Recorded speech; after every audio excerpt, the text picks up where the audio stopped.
30th anniversary recently, and since we started publishing, things have changed enormously. Print is not as, for want of a better word, sexy as it used to be. People tend to read on screen, they read on their Blackberries, they read on 100 different devices, not just books. And that's tough. I think we've tried to deal with that challenge by not giving up printing. Absolutely, we love books and we're going to continue publishing books. But what we want to do is to take our books' contents, which are very heavy on culture and history. We're travel publishers, but unlike Lonely Planet, for example, we don't do lots of telephone numbers and where you get your where you catch the bus. We don't do that kind of stuff. Our books are aimed at the top end of the market, and they're much more about culture and history and place in depth. We specialize in China and the Silk Road, and our China specialism, I think, has brought us to the conclusion that too many people go to China too fast without enough background. And what we really want to do is to encourage people to do a little bit more homework before they go to China, and as a result be able to go into negotiations with their Chinese partners from a certain position of strength. I mean, it's quite possible in China that you will know more about China than your hosts will. I've found this over and over again.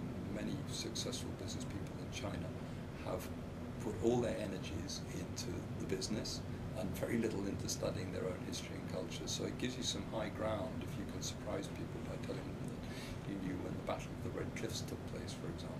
I'm not kidding. This is the way to be taken seriously in China. And I would say, if you make the study of Chinese history one of your hobbies, if you're going to China, and you have even a little knowledge of Chinese history, you're going to be ahead of your competitors, and you'll probably be ahead of your hosts, which amuses me. The simple answer to that is that unlike our pairs, the Lonely Planets and the Rough Guys and the Dorling Kindersleys, we give vastly more historic and cultural background, but written in a way which is extremely entertaining. These are not slogs at all. These are fun to read, with literary extracts, with very nice, amusing introductions by people like Janet Karmosky, who you'll have heard of before, I'm sure. And USA Today correspondents, Time, Newsweek correspondents have all contributed, and top photographers, people like Orville Schell and Peter Hessler, for example, have written for us.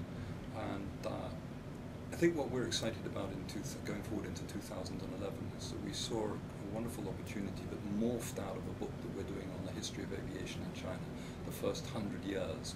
So there we were putting this book together, and we started to see that there were all these events that were quite remarkable. The first flight in Shanghai, February the 21st, 1911. The first flight in Hong Kong, 18th of March, 1911.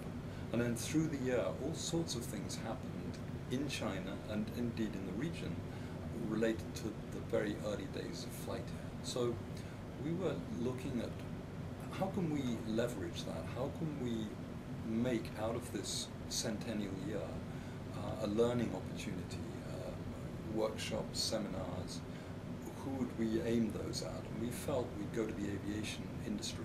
It so happens that in early March of next year in Hong Kong, we have the equivalent of what's the Asian Aerospace Fair.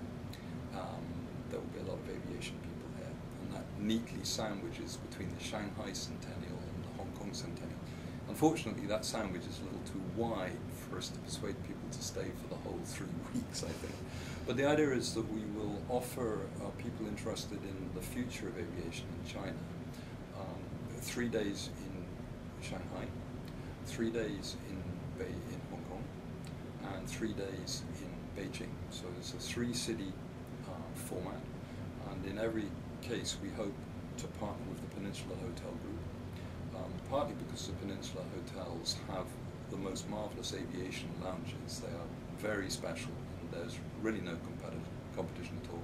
Just the right size for our guests to have fairly intimate briefings in the morning. On day one, for example, we'll be talking about the history of aviation in China. In the afternoon, we'll be looking around the history of Shanghai, not specifically about aviation, but just about how Shanghai grew up and developed. But aviation, of course, is a very important part of that.